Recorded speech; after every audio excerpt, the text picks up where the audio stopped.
Ladies and gentlemen, Amy Ryan and Anthony Edwards.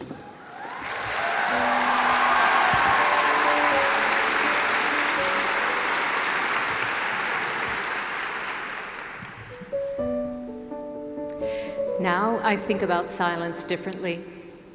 I think about the girl I used to be, sitting at the back of the classroom, afraid to raise her hand because her English sounded strange, like shoes scuffing on linoleum. I think about the moments I kept quiet, not because I didn't know the words, but because I didn't know how they'd land. I think about my grandmother and how her silence taught me that not everything needs to be spoken to be felt. Sometimes I sit with my own silences. I think of my grandmother's hands, the river she left behind, the moon she never forgot. I think of the words I never spoke to her, the questions I never asked.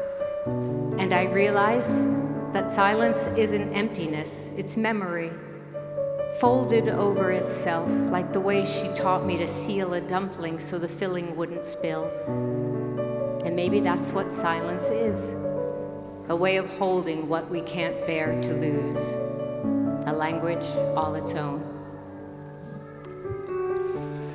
Some of the most beautiful moments of my life have been the idle ones, the ones that are seemingly aimless. Watching my partner sleep on my shoulder beneath a tree in Central Park, studying the play of the sun on her face. Joining a frisbee circle and breathing in the electric air of dusk in late summer.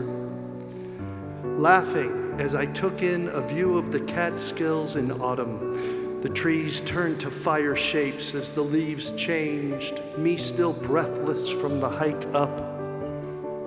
I didn't know why I started laughing. I still don't. And I think that was what made the laughter beautiful. The purposelessness of it. The way the moment needed no justification was perfect enough on its own. No one told me how hard it is to leave your mother. And I don't mean how hard it is for you to leave your mother. I mean your mother alone in that house that felt too small when you lived there and now feels too large for her body to fill. I tell my therapist, a white skinny woman with a soft voice and long blonde hair, that Meme drags me to every month to see, that I am afraid what will happen to Meme when I leave. She sits, her lazy boy threatening to swallow her whole, legs crossed, hair parted perfectly, and tells me that is not my problem. I watch the coffee cup she reaches for, steam coming from the lid, and wonder if she knows what the word family means. The second and last time I ever saw my uncle was in the group home where he had recently moved after his last facility closed. Something that had happened over and over as mental hospitals in Southern California were systematically shut down. I sat with my parents and grandparents on a scratchy brown couch, its nubby texture providing something for my fingers to pick at. My grandpa moved next to his only son. He took off his watch and placed it in my uncle's hand. I know that you love watches. You were always really good with time. Can you tell me what time it is now? My uncle looked at the watch. He opened his mouth, revealing ground down teeth. Then he closed his mouth and looked up at the ceiling. His gaze felt never ending, like a path in the woods that led to everywhere and nowhere at the very same time.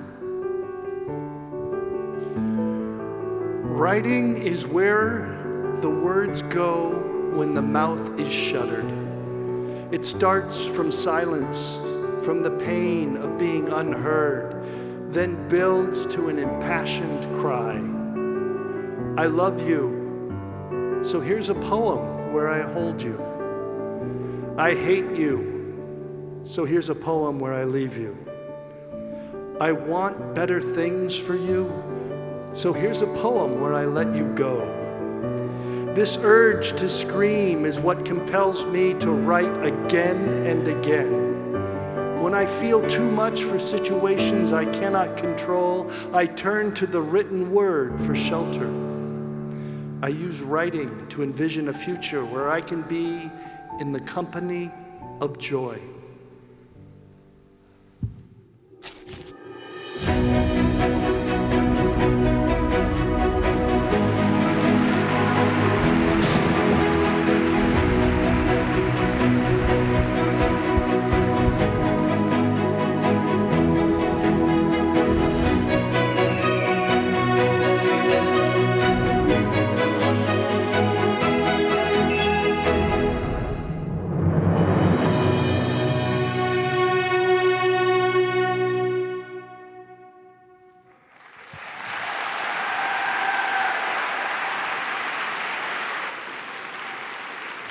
I'm Billy DeMichelle. I'm your host for the evening. Welcome to the 2025 Scholastic Art and Writing Awards National Ceremony. How amazing are Amy Ryan and Anthony Edwards, and how amazing is that work? Wow.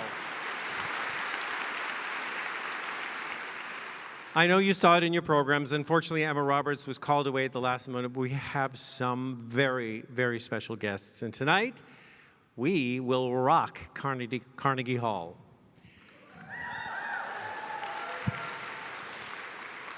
It's my great honor to welcome everyone back to this extraordinary concert hall on this magnificent stage, rich with a history of creativity, to celebrate the work of America's finest young artists and writers.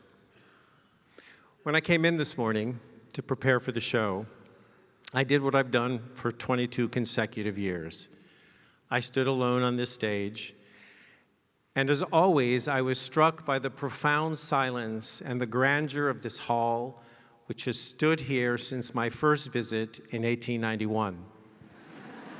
I'm so glad you got that. That was good. So it got me thinking about this storied New York institution and the ghostly traces of performers past. And they include some of the world's most talented, thought-provoking artists and visionaries, from Tchaikovsky to George Gershwin, Judy Garland to the Beatles, and more recently, Billie Eilish and Chappell Roan and Sabrina Carpenter. What drove them to create? What path brought them to this transformative moment when they're willing to share their work with the world? You guys know this. Creativity is a journey. You've all experienced it, that very first step, a thought, a question, a curiosity, a confusion, a moment of injustice that needs telling, a joy or a loss that needed form. There is always that first spark that begs to be explored and to be held up to the light of inspiration. Joyce Carol Oates, an iconic American writer and a Scholastic Award winner, once said, "Writing is a spiritual manifestation of something deep within us that we don't even really know is there. But no one knows better than you that the process of creating is complicated. Sometimes it's messy. Sometimes it's fluid, sometimes it's euphoric, and often incredibly frustrating. It's not even always about resolution or a finished product, but more about self-discovery. Every act of making is also an act of searching. And throughout the award's history, young people in America, like you, have always examined the human condition. You guys have found a way to express all the things that concern you, that are deeply personal to you: social justice and equity, the environment, family, friends, life, love, your own identity. And by doing something uniquely human, by creating, you've made the world a better place, or at least helped others make sense of it. And we all feel this tonight. You inspire hopefulness in all of us and give each of us a role in that future promise. And the Scholastic Awards have provided that much-needed platform for you to create, to lay groundwork for a promising future. That's why we're gathered here, all of us, to recognize you, to thank you, to celebrate you. You guys, the creators, the questioners, the provocateurs, the enlighteners. You bring beauty to this world. We were like summer in the way we burned, hands clasped together with rosemary and salt sweat, and then it was gone, like that. Life was moving on, but in that cruel dissonance, a truth unfurled within me. If there is a more beautiful earth out there, a kinder one, I think we all saw it and just forgot. Here's a reminder. Rose and flows of angel hair and ice cream castles in the air and feather canyons everywhere. I've looked at clouds that way,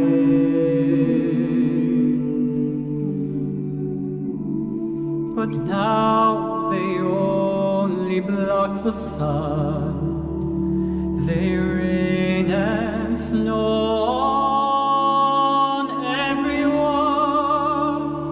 So many things I would have done, but clouds got in my way.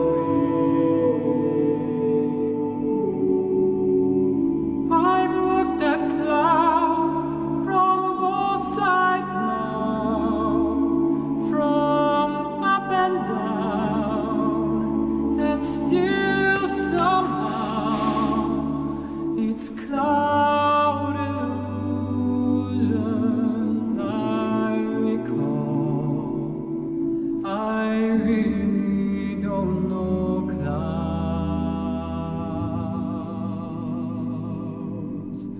at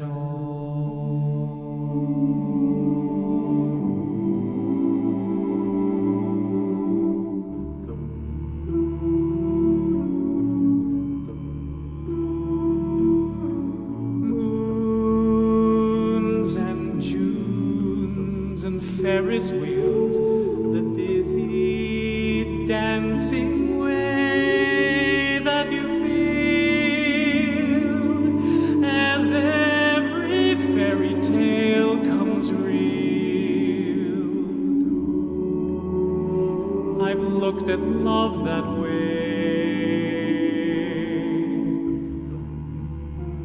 but now it's just another show. You leave 'em laughing when you go, and if you care, don't let them know.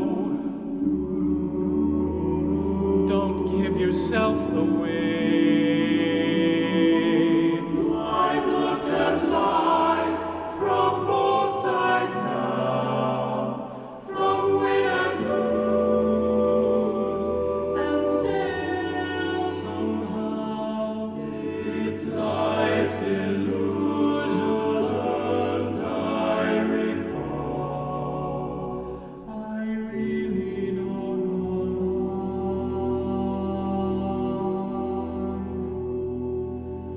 life. I really don't know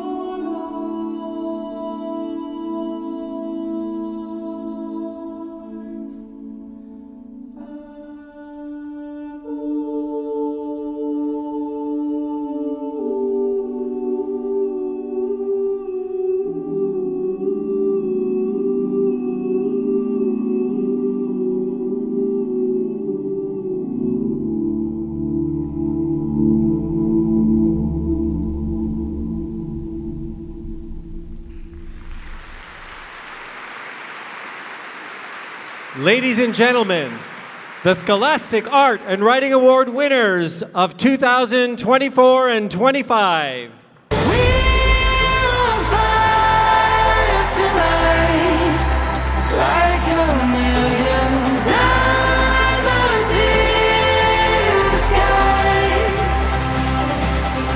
And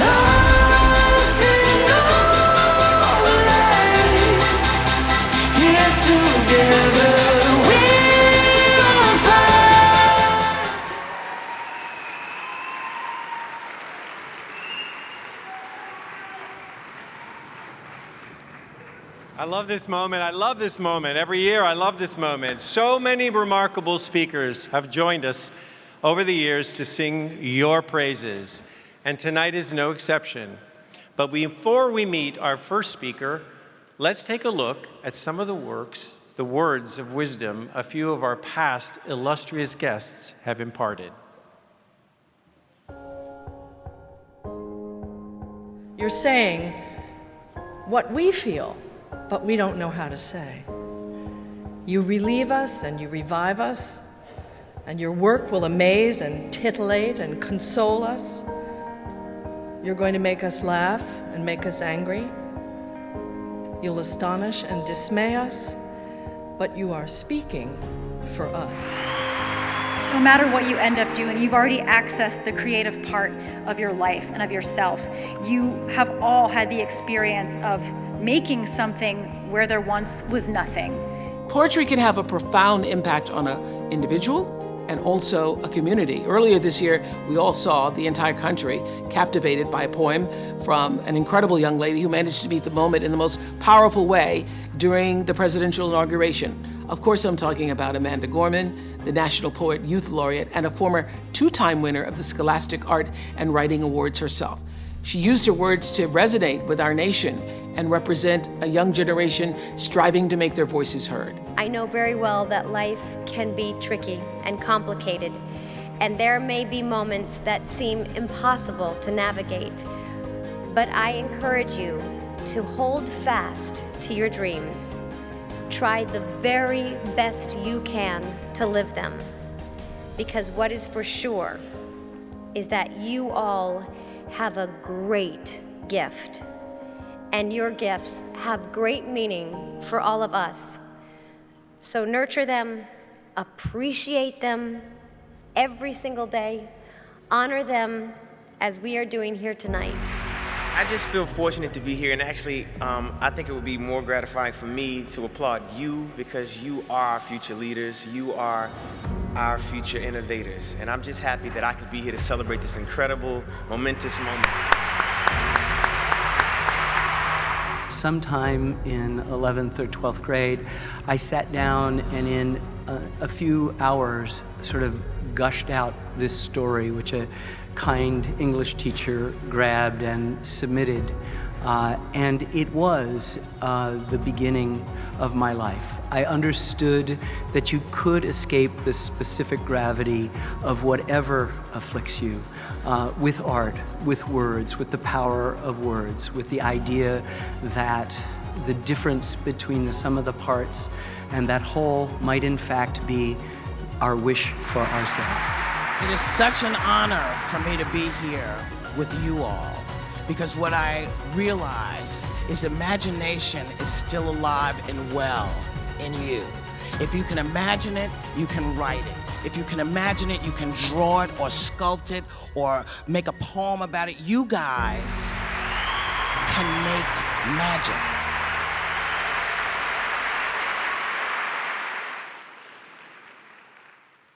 I am really thrilled to introduce our first special guest this evening. This past Sunday night, he won the Tony Award for Best Play for Purpose, which was also the recipient of the 2025 Pulitzer Prize for Drama. Last year, he won the Tony Award for Best Revival of a Play for his Broadway debut, Appropriate. He's a 2016 MacArthur Fellow. In 2019, he joined the faculty of the University of Texas's MFA Playwriting program, and in 2021, he joined the Yale Faculty of Arts and Sciences as a professor in the practice of theater and performance studies. And he's a Scholastic Art and Writing Awards alum. We are so deeply honored and thrilled to welcome him tonight. Ladies and gentlemen, Brandon Jacobs Jenkins.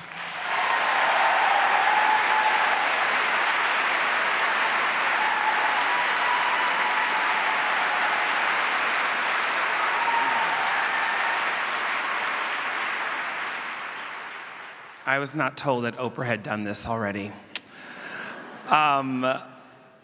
I am very moved to be here and very honored to be speaking to this veritable sea of minds and hearts and creative powers who are going to remake the world for us, because the secret no one tells you is that artists actually make the world, right? We're the ones who dare to imagine a thing in our mind and try to bring it into the world and into life for others to experience. And so I commend you for doing that already, for stumbling upon that as a way to live your life, and for being recognized at this level. I was a silver medal portfolio person for writing in 2001, I believe. And I was just sitting back there feeling like part of my job is to tell you that I have traveled from the future to tell you that it's going to be great. I was, like many of you, I'm sure, it was very odd to be an artistic kid where I was living and where I was from. I went to a kind of strange military Catholic school. Nobody knew what to do with me except for English teachers who were very encouraging and who themselves were trying to write novels and needed someone to read them. And I remember feeling I didn't know what to do. And this is the beginning of the internet, you guys. And one of the most wonderful things about finding the Scholastic Art and Writing Awards is they would put writing by other young people on the webpage. And I thought, oh my God, there are other freaks out there like me, and I gotta get to them as soon as possible. And that's why I applied, and maybe why some of you guys applied. But what I wanna share with you today is actually, they asked me to give you guys advice. And I actually thought maybe I would give you guys all the advice it took me to get between where you all are now, where I am now, so I can expedite the ride for you maybe. How about that? The first piece of advice is to keep a notebook. Because the truth is, you are not going to remember all the things that you think you're going to remember. You have such wonderful young nubile minds, but that is not forever. And the game becomes, how do we sustain our memory and use our memory the best way we can? I just recommend everyone get a notebook. So the first thing I want to say, this is a secret that no one wants you to know, but you guys are in possession of the one thing that everyone runs out of and wants more of, which is time, right? And the way that you use this resource, this precious resource of time, is going to affect everything about what lies ahead of you as an artist, right? So I'm going to tell you some ways to hopefully use that time and see what happens. Definitely stay off your phones. Phones don't make you, oh, okay, you can clap.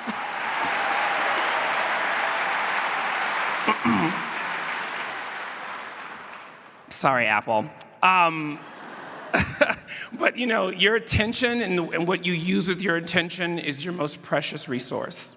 And if you are someone who wants to make a life out of creating, you have to learn every day how to create better and better, right? And you do that by making work. You do that by not receiving necessarily, but by putting things out there, by committing to writing, to painting, to drafting, to dancing. I don't know what you guys do anymore. Even Googling virtual doodads. I don't know what you guys make. So spend your days, at least carve out time in your day whenever you can find it to make something, right? Rather than doom scroll. Also read and see everything you can. So in addition to time, you all have something called gray matter. So your brains aren't finished yet. And this is very important. If you can control this, you will control the world. You, until you're roughly 26, have a plasticity to your mind that allows you to learn very quickly, synthesize very quickly, absorb.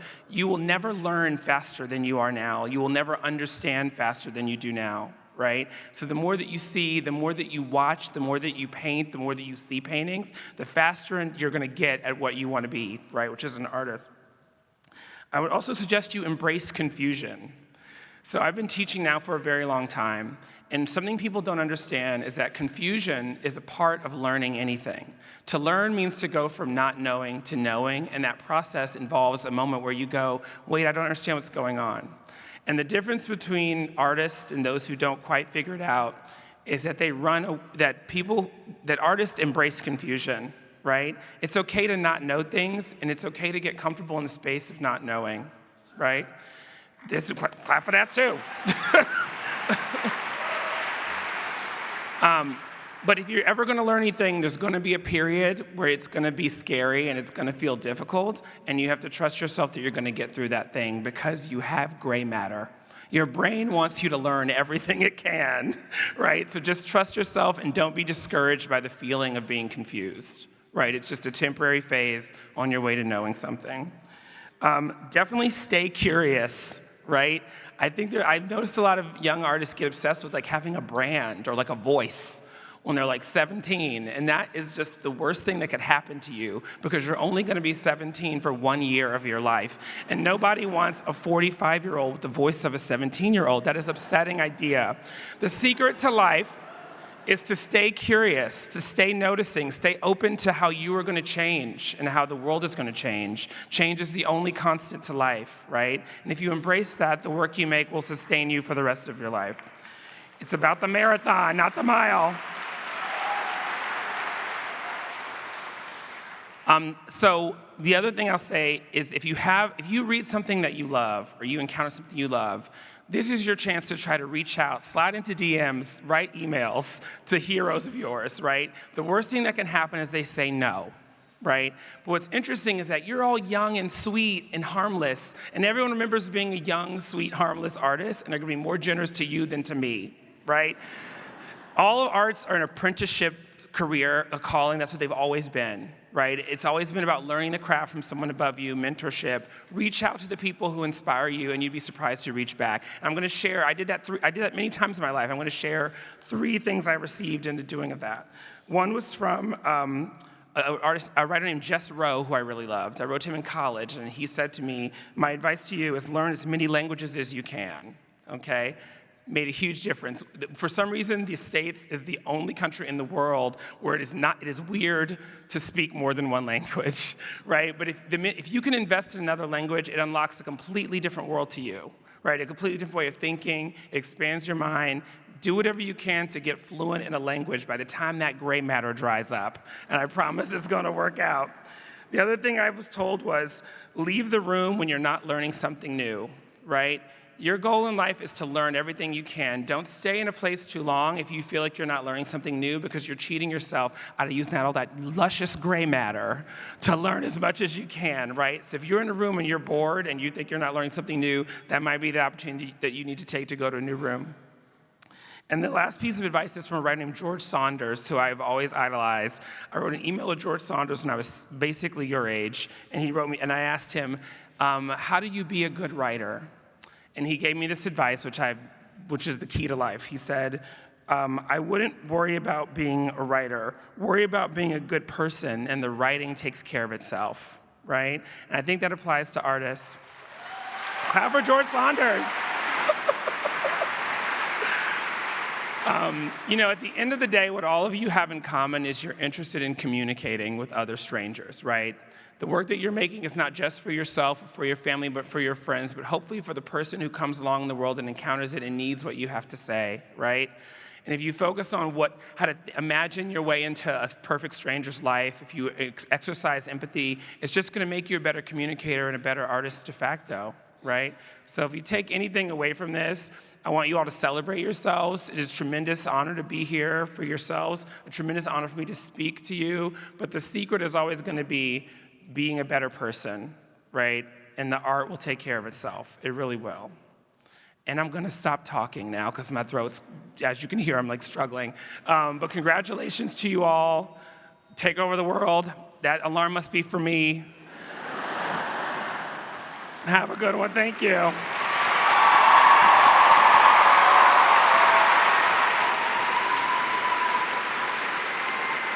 Wow, that's pretty cool. So, the heartbeat of this program is in the schools. It's with those, yeah.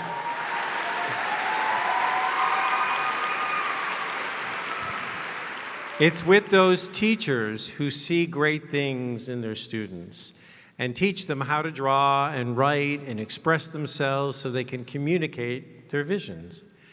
Teachers are the key.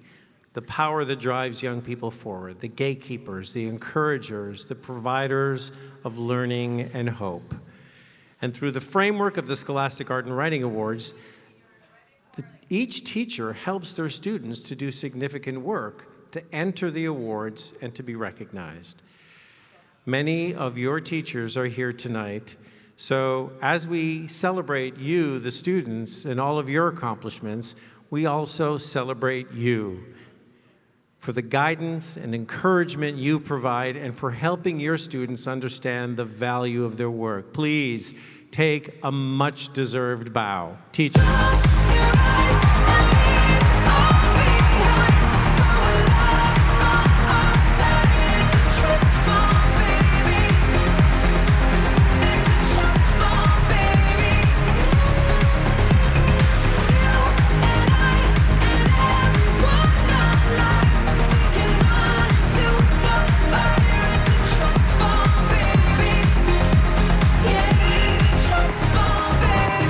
Yeah.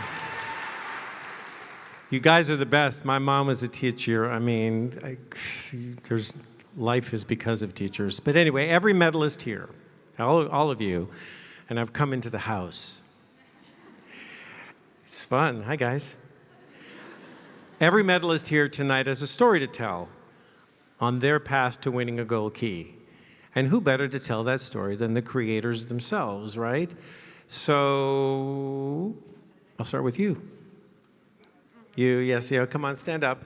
Hello.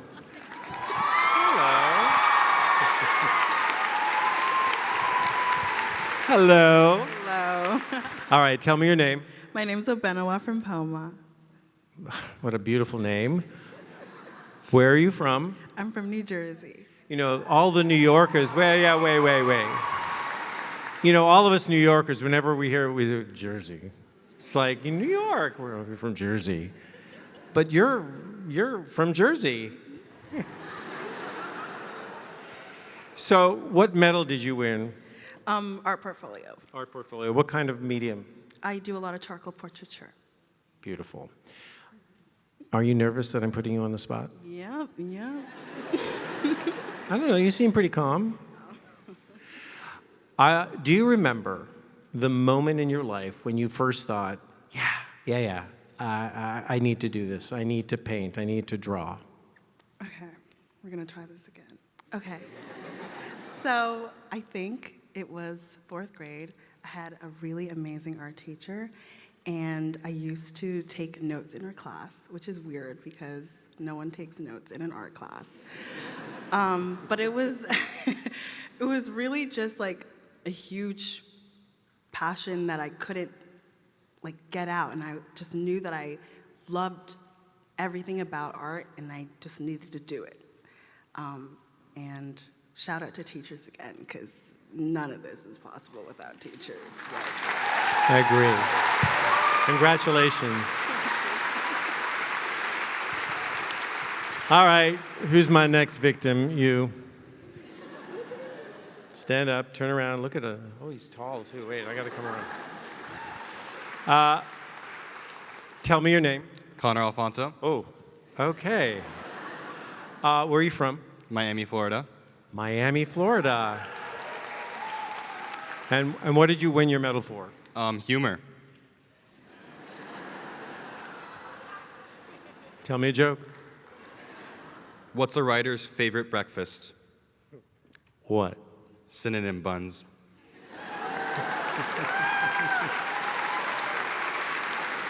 That was good. That was good. All right, Connor. I have a question. If there was a creator, dead or alive in this world, anyone, who you would want to sit down with and have a conversation, who would that be and what would the question be? Rick Riordan. And what's your opinion on the adaptation on Disney Plus right now? Oh! What, do you have an opinion? I'm not going to disclose that one. Okay. Maybe you can tell a joke about it. No, never mind. Sit down, sit down. Brandon. Stand up. Oh, yeah, she's looking at me like, no. Hello. Hi. What's your name? Savannah Hamilton. Savannah Hamilton. You are from? Atlanta, Georgia. Atlanta, Georgia. You're a Southerner. Yes. Kind of. Kind of. Where'd you grow up? Maryland. So part Southerner. Okay, great. Not in New Jersey, though. Oh, no. Oh! I feel like I'm giving New Jersey no. I love New Jersey. Who said beautiful beaches in New Jersey, right? Yeah, gorgeous. What did you win your medal for? Photography. Fabulous. All right. You're a big music listener, yes? Yes. Okay. Who are some of the music artists that you like? Frank Ocean and Daniel Caesar. Okay, we like Franco. Okay, so if your work could have a soundtrack attached to it, what would it be? Like who would? Yeah, who would do it and like what song? Frank Ocean. Well, we knew that. And is there a particular song that sort of goes with your photography of his, I mean? Self-Control. All right. Any parting? Do you have a joke? I don't have a joke. You don't have a joke? I don't have a joke. Okay. Neither do I. Thank you so much and congratulations. Thank you. Yeah.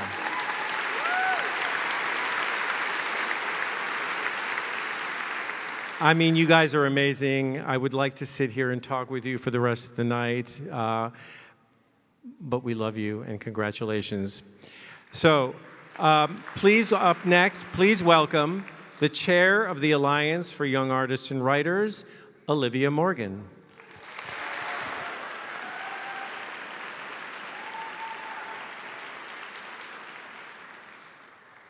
Hooray! Can you hear me? Hooray, we're here! I am so thrilled to be with you tonight as we celebrate the hard work and creative genius of our nation's most extraordinary young artists and writers. This is my first time on stage as chair of the Alliance for Young Artists and Writers, so I just need a second to take it in. It's a really beautiful sight. I am incredibly honored to help guide this program into its second century. On behalf of the board, congratulations and thank you. Thank you. This room gives us hope. Artists, it takes dedication and discipline to hone your craft. It takes courage to listen for your own voice and pursue your own vision.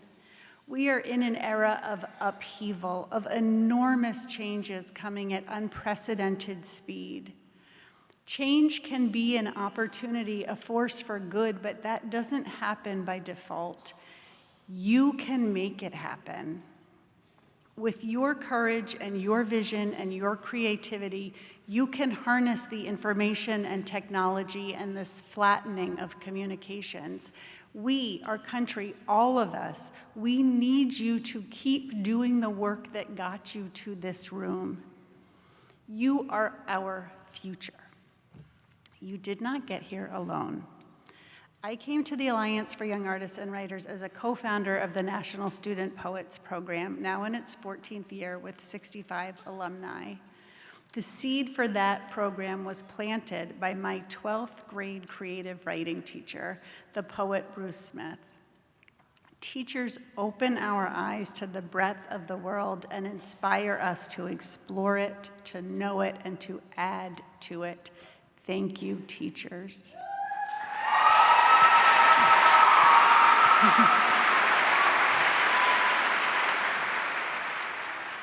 Parents and guardians, thank you for providing your creative teens with the support, protection, encouragement, and the environment to allow them to thrive. These awards are yours too. Congratulations.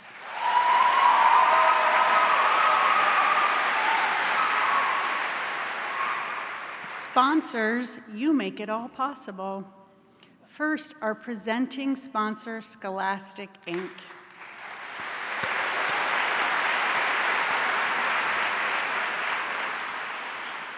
It goes without saying that Scholastic is the driving force behind the awards and the work of the Alliance. Thank you so much. Next, I would like to thank the Destina Foundation for our new endowed fund and named award honoring the foundation's benefactor, Dorothea Tanning. Yeah, sure. As a young person, Dorothea wasn't sure if she would become an artist or a writer, and ultimately she became both. Through a long life of flourishing creativity, the Dorothea Tanning Award will recognize one student a year in either art or writing with a gold medal portfolio award. Thank you, Destina Foundation.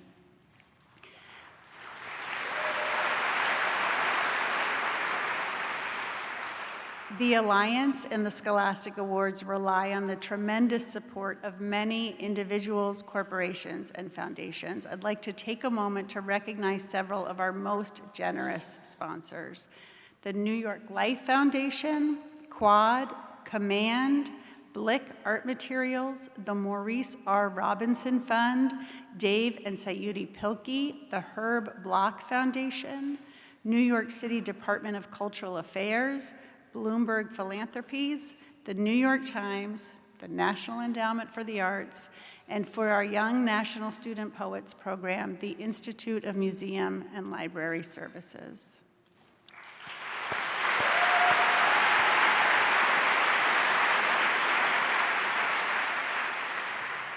We rely on an extensive network of schools, after-school programs, mentors, partners, and jurors from across the country. Thank you for dedicating immense time, energy, and passion to uplift and celebrate our talented teens. Thank you.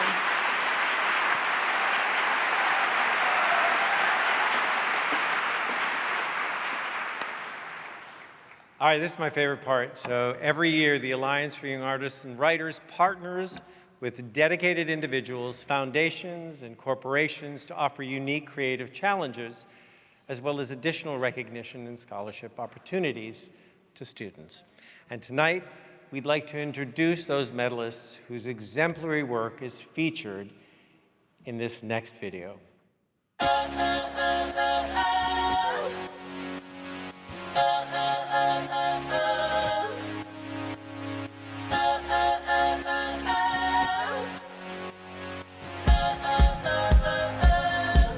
I messed up tonight. I lost another fight. Lost to myself, but I'll just start again. I keep falling down. I keep on hitting the ground, but I always get up now to see what's next.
everything. Try everything. Try everything. Try everything.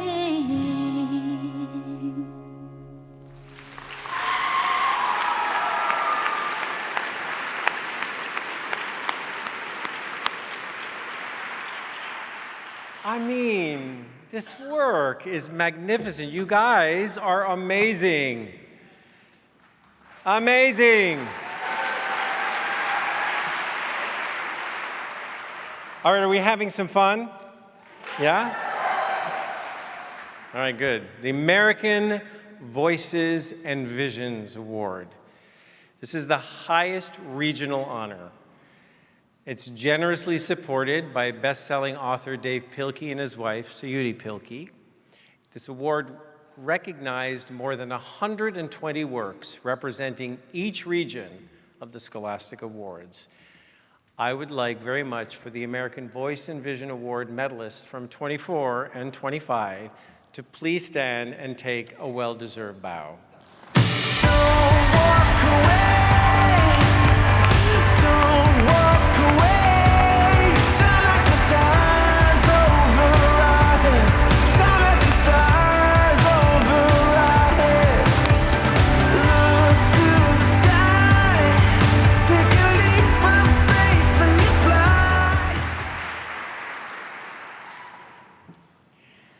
And now the first of our 4 sponsored scholarship awards.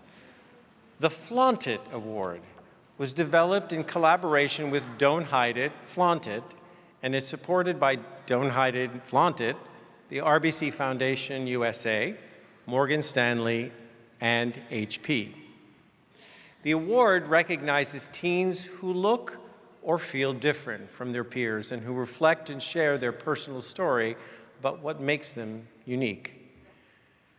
The Herb Block Award for Editorial Cartoon is supported by the Herb Block Foundation, and it celebrates the legacy of 4-time Pulitzer Prize-winning political cartoonist Herb Block. And the New York Life Award, supported by the New York Life Foundation, provides scholarships for students whose works explore personal grief, loss, and bereavement. And the Best in Grade Award, supported by Bloomberg Philanthropies, recognizes 24 works at the national level, 2 art and 2 writing per grade, grades 7 through 12. Please welcome to the stage the flaunted Herb Block, New York Life, Best in Grade medalists of 24 and 25.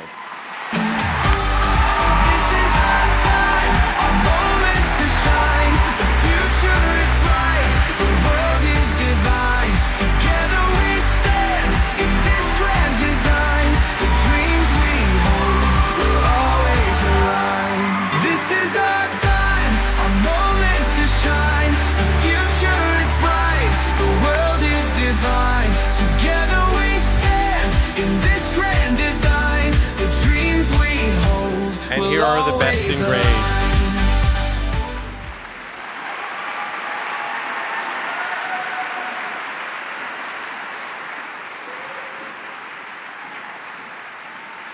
They're coming.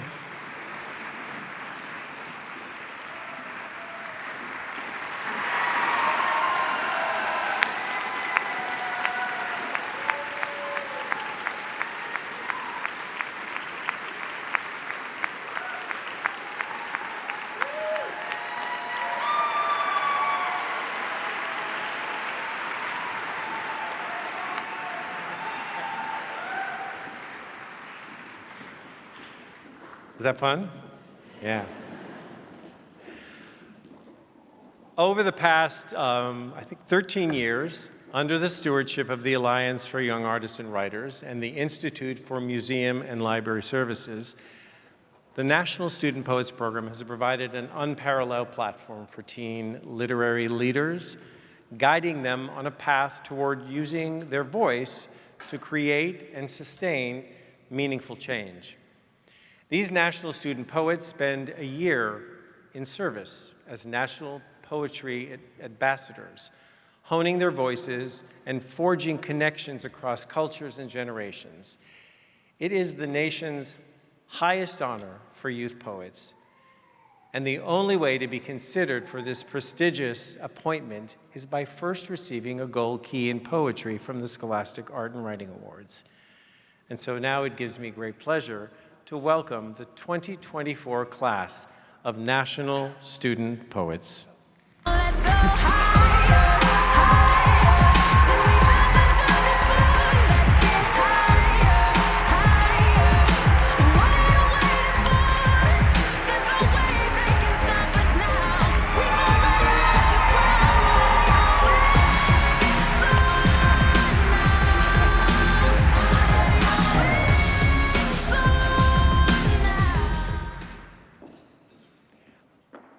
The second highest honor for student artists and writers is the Silver Portfolio Medal.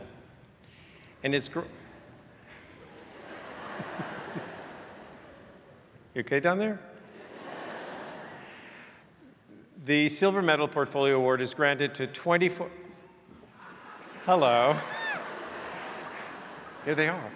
It's granted to 24 graduating seniors who each receive a $2,000 scholarship, and here they are, the Silver Portfolio Medalist Award of 24 and 25. I'm on top of the world, I'm on top of the world, ain't no whisper about now, paying my dues to deserve.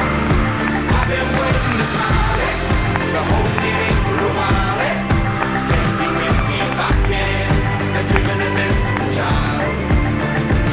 And I know it's hard when you're falling down, and it's a long way up when you make the ground, but get up now, get up now. And I know it's hard when you're falling down, and it's a long way up when you make the ground, but get up now, get up now. 'Cause I'm on top of the world, I'm on top of the world. And finally, the nation's highest honor for student artists and writers is the Gold Medal Portfolio Award. 16 high school seniors, 8 writers, 8 artists, each receive a $12,000 500 cash scholarship. Additionally, all the portfolio medalists, silver and gold, along with select other Scholastic Award recipients, also qualify for even more scholarships held exclusively for them at select higher education institutions. So a special shout out goes to portfolio sponsors whose generosity really makes this prestigious award possible. And now, please welcome to the stage the Gold Portfolio Award medalists of 24 and 25. I keep dreaming, dreaming till the sun comes out. Stars are dancing, dancing as the world turns round and round and round and round.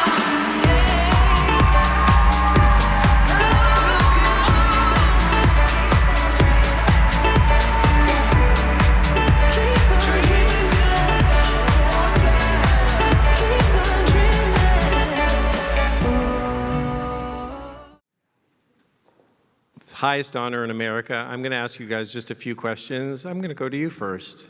Tell me your name. I'm Anna Maria Castro Spratt.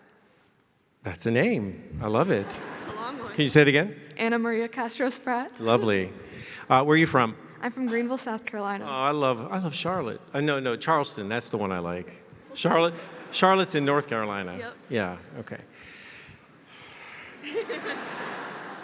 So tell me, what was your medium? What did you work in? I wrote a poetry portfolio. Wow, congratulations. Really great. Hello. How are you? Doing good. Are you excited? Well, I am. I was super excited until I did my bow early, but even more excited now. Did you bow before everyone else? Yeah, that is what bowing early does to you. Are you a little nervous? No, you're not nervous. Well, nervous and excited. Look, it's just Carnegie Hall. It's just Yeah. 2,500 people. Yeah. Yeah. So Tell me about your work. Tell me about your work, though. I write about my identity as a Palestinian American, and I give voices to people who don't have them. Good for you. Congratulations. Hello. How are you? Fantastic. Tell me your name. Austin Cohen. Austin, where are you from? Dallas, Texas. Oh, a Texan's in the house. What did you win for? Gold medal art portfolio. What kind of art? It's mixed media and photography. So, are you going to go to school in Texas? No.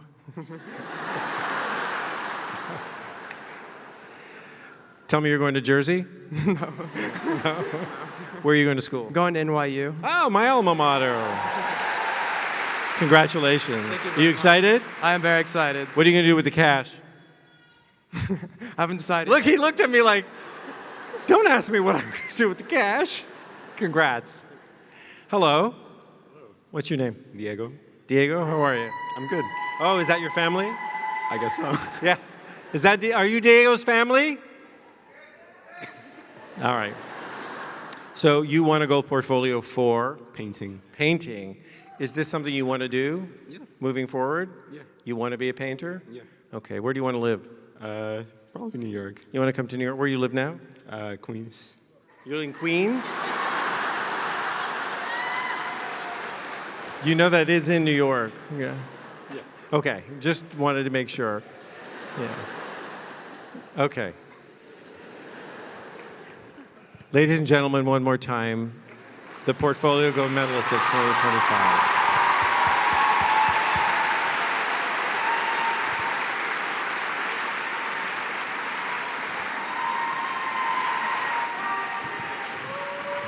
And now, please welcome the Executive Director of the Alliance for Young Artists and Writers, Chris Wisniewski.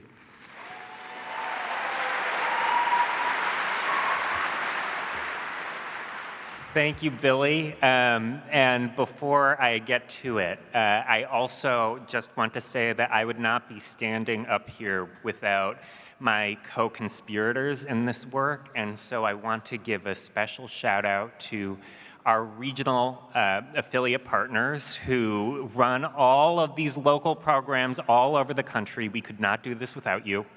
And also to the incredible hardworking staff of the Alliance for Young Artists and Writers. You are a treasure.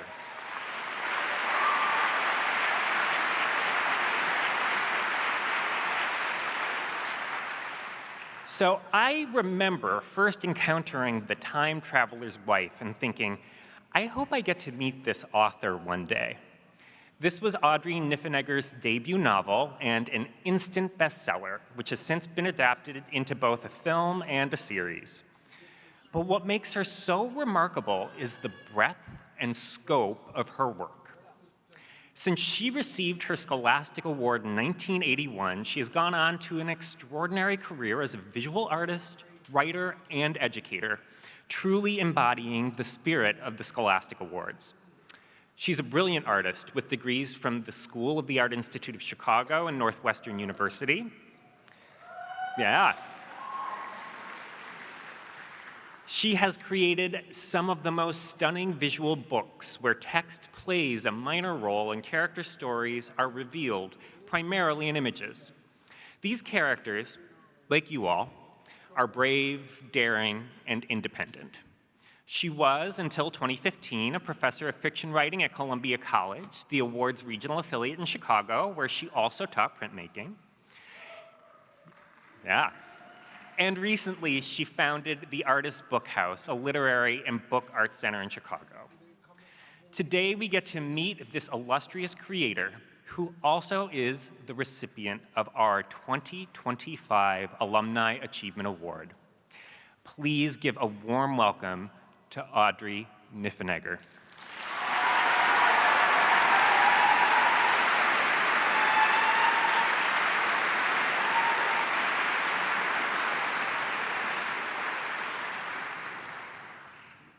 Good evening and congratulations.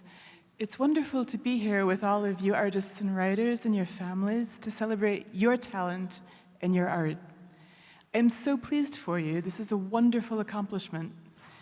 The Scholastic Art and Writing Awards were a big deal in my early life as an artist and writer. It meant a lot to be recognized as an artist by people who knew about art, people who were not my teachers or my mom, though my mom is an artist and her opinion was and is a big deal to me. So I would like to say a rather belated thank you to the people at the Scholastic Art and Writing Awards for giving me some confidence back there at the beginning, and an enthusiastic thank you for the Alumni Achievement Award. It is pleasing to come full circle. I'm very grateful. I hope that your award will encourage you to keep writing and making art, to keep working at it.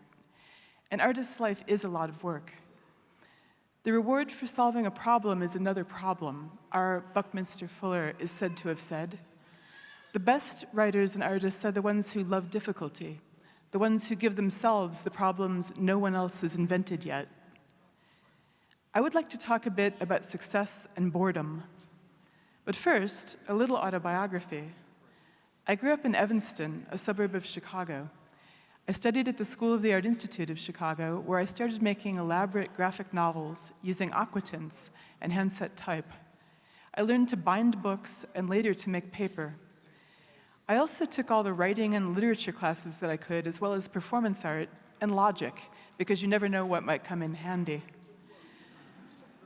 When I graduated, I was awarded a traveling fellowship, so I went to Europe, I had adventures, rode a lot of trains, and I looked at a lot of art. And then I came home, and I got a job as a picture framer. Picture framing was a useful day job. It meant that I spent my days handling art, developing art skills, but not actually making my own art. It's manual skilled labor, thinking with your hands. It reminded me to respect all the craftspersons that support the art and the artists, conservators, set builders, luthiers, installers, and also editors, agents, and curators who might not get their hands dirty, but whose work underpins and strengthens ours. Picture framing exposed me to a lot of cool art and some interesting problems, but eventually I got bored and restless, and so I went to graduate school. I got an MFA from Northwestern in 1991. In 1994, I helped start a book arts center and an MFA program in book arts at Columbia College in Chicago. Part of my job involved writing course descriptions for the classes we offered in bookbinding and letterpress printing, etc. Because this was boring, I started to try to amuse myself. I always wrote in the first person plural as though I were royalty or a writer for the Talk of the Town in the New Yorker. This is part of a course description for a class on making book boxes. Recently, we were standing in the Egyptian exhibit at the Field Museum, and it dawned on us that the ancient Egyptians had the Container Store beat hands down. At the Container Store, you can get boxes to hold your paper clips and your tuna salad, but in ancient Egypt, you could get boxes for all your internal organs and your mummified cat, not to mention yourself. You get the idea. It was not the great American novel, but it kept me interested. And after a while, because I was writing all day at work, I decided to actually write a novel. It took me 5 years. It was called The Time Traveler's Wife. No one encouraged me to do this. In fact, my dad, who was a civil engineer and who was always very anxious about my finances, kept urging me to stop writing and make more art, since by then I had a gallery and I was selling some of my artwork. The Time Traveler's Wife ended up becoming a bestseller. It has been translated into 40 languages, including Esperanto and Persian. It was adapted into a movie, an HBO series, and, oddly enough, a West End musical. What I'm hoping you will derive from all of this is work on what interests you. When you get bored, raise the level of difficulty. Give yourself harder problems. Find challenging teachers. Master all the knowledge and skills that you can. Be curious and greedy for experience. Think with your hands. Crave the work. Some people define success as being given recognition, which is certainly quite enjoyable. But in the months and years between awards, you need something to sustain yourself. To me, success means being in control of my ideas and my time. Whenever I'm working, my ideas and my time belong to me. I can live inside the world I am creating. This is what I hope for you, that you will have a life of making art, a life of ideas, and that your time will be yours to create your own glorious worlds. Good luck to you all, and thank you.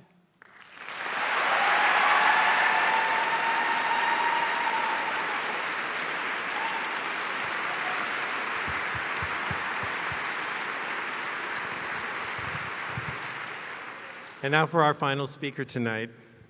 As a cast member of Saturday Night Live from 1996 to 2003, he created a number of memorably hilarious characters, including outspoken apartment maintenance man Dominican Lou and Safari Planet host Brian Fellow, as well as some pretty great celebrity impressions of people ranging from Maya Angelou to my favorite, Little Richard.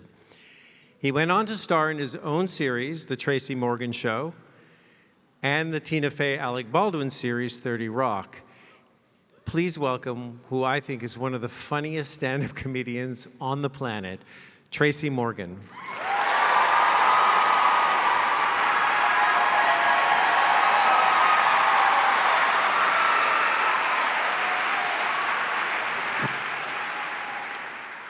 I only have a few minutes to offer a lifetime of advice. But honestly, truly, I think it's you guys who should be offering me and all of us who came here tonight to celebrate you the advice. First, always remember that words have power. As a stand-up comedian, no one knows that better than me.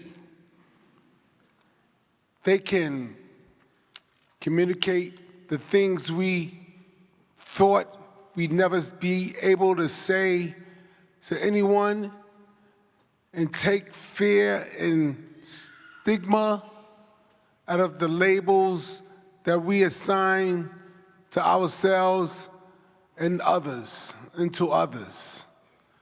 They can inspire, create joy, unite us, move us to tears in a good way. So I hope that you always use your words in a way that will represent why you are all here tonight and to create art, embrace love, and make our human lives mean something. Second, let go. Get rid of your limitations. Step outside the perception of who you think you are supposed to be. This is something I know well enough. You can expect others to think of you differently if you can't do it that yourself. Learn from those that inspire you. But don't be afraid to do something else different. So the best advice I can give you is to be authentic and surround yourself with people who believe in you. I did. And finally, remember this moment. Put it in your pocket so we'll be there whenever you have doubts. Whenever you need reassurance, validation, or courage, suddenly feel like you just can't, when you feel like you just can't. Moments like this one, will never get you to remind you that you can. Listen, there's a difference between reckless and bravery. Reckless doesn't recognize danger. Bravery recognizes danger, but do it anyway. Congratulations. I know I speak for everyone in Carnegie Hall right now when I say we are so incredibly proud of you.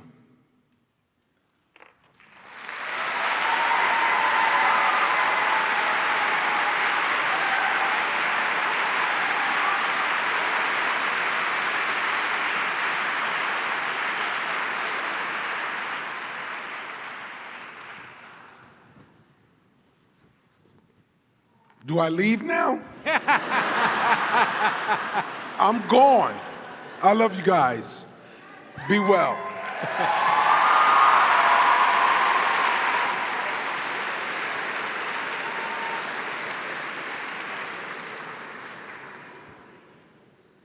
This has been such an incredible night, celebrating this remarkable group of young artists and writers, right?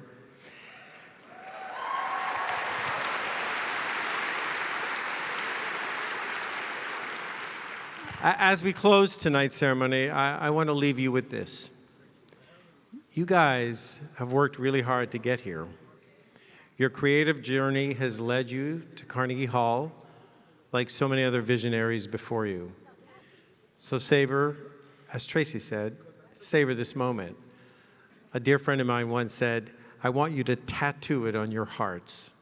And whether or not you follow the path of an artist or a writer, or if your life takes you in a completely different and joyful direction, please, please keep imagining and creating.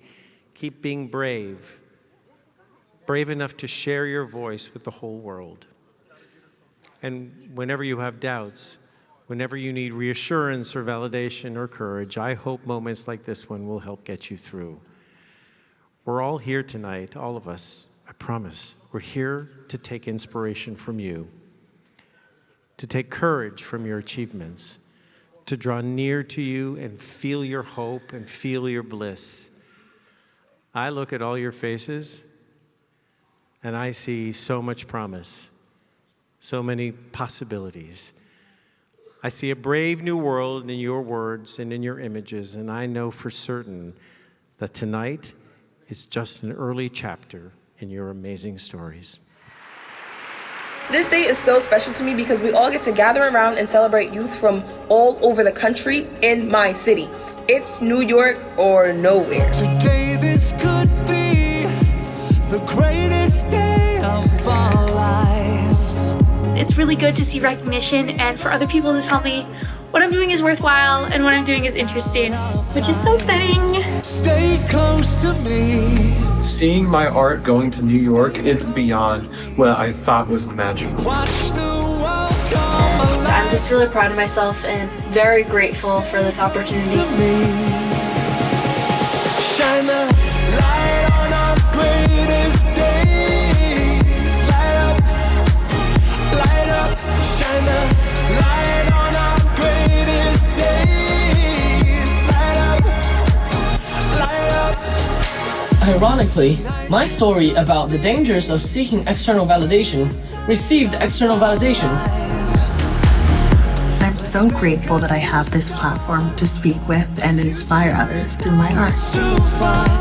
Can you see it? Can you see it? Can you see it in my eyes? Can you feel it? Oh, can you feel it? Can you hold it in your arms tonight? Thank you to Scholastics for giving us a place to be seen, heard, and celebrated.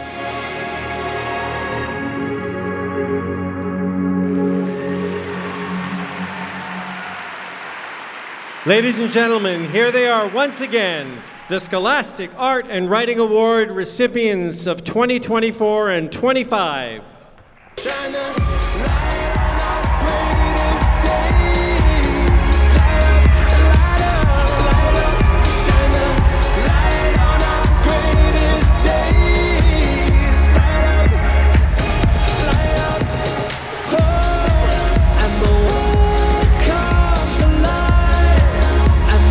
Good night, everyone. Thank you.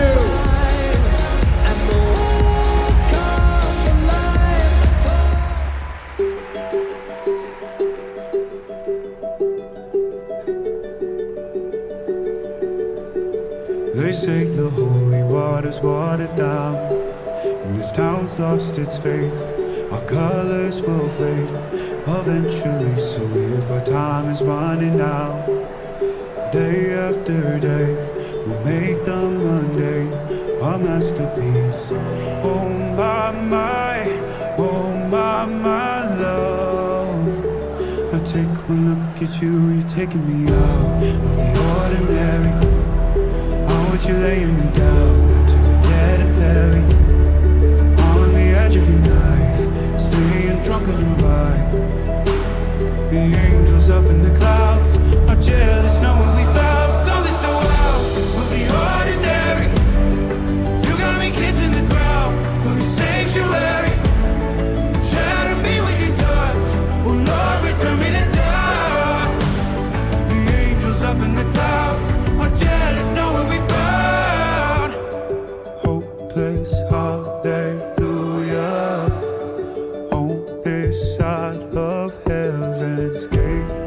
Oh my life, how do ya breathe and take my breath away? At your altar I will pray. You're the sculptor, I'm the clay. Oh my, you're taking me out of the ordinary. I want you laying me down till we're dead and buried. On the edge of your night, staying drunk on your vine. The angels up in the clouds are jealous knowing we found something so wild. The ordinary. You got me kissing the ground, the sanctuary. Shadow me with your touch. Oh Lord, return me to dust. The angels up in the clouds are jealous knowing we found something so heavenly, higher than ecstasy. Whenever you're next to me, oh my, what was in black and white until I saw your light. I thought you had to die to find something so out of the ordinary. How are you laying me down to a dead and buried? On the edge of your night, staying drunk on your ride. The angels up in the clouds are jealous knowing we found something so out of the ordinary. You got me kissing the ground, the sanctuary. Shadow me with your touch. Oh Lord, return me to dust. The angels up in the clouds are jealous knowing we found.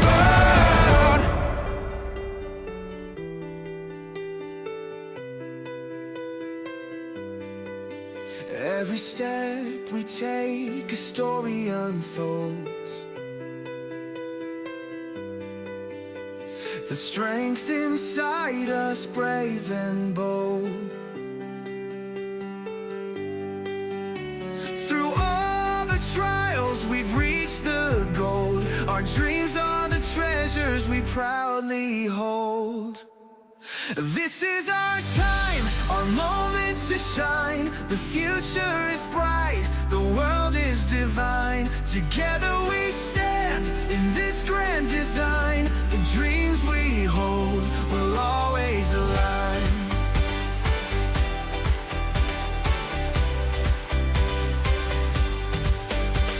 The lessons we've learned, the bonds we've made. The love and guidance that never fade. With every challenge we're unafraid, for in our hearts the foundation's laid. This is our time, our moment to shine. The future is bright, the world is divine. Together we stand in this grand design. The dreams we hold will always align.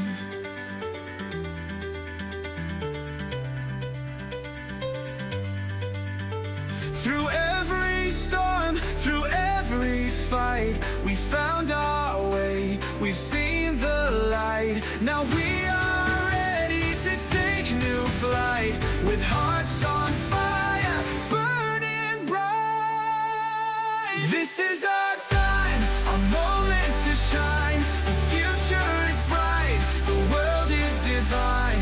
Together we stand in this grand design. The dreams we hold will always align.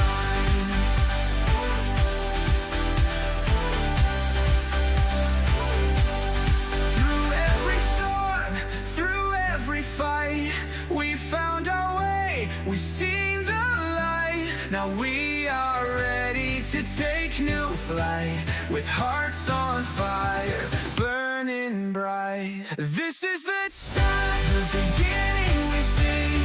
The path ahead calls for you and me. With every dream we will always agree. Our journey unfolds as we set ourselves free.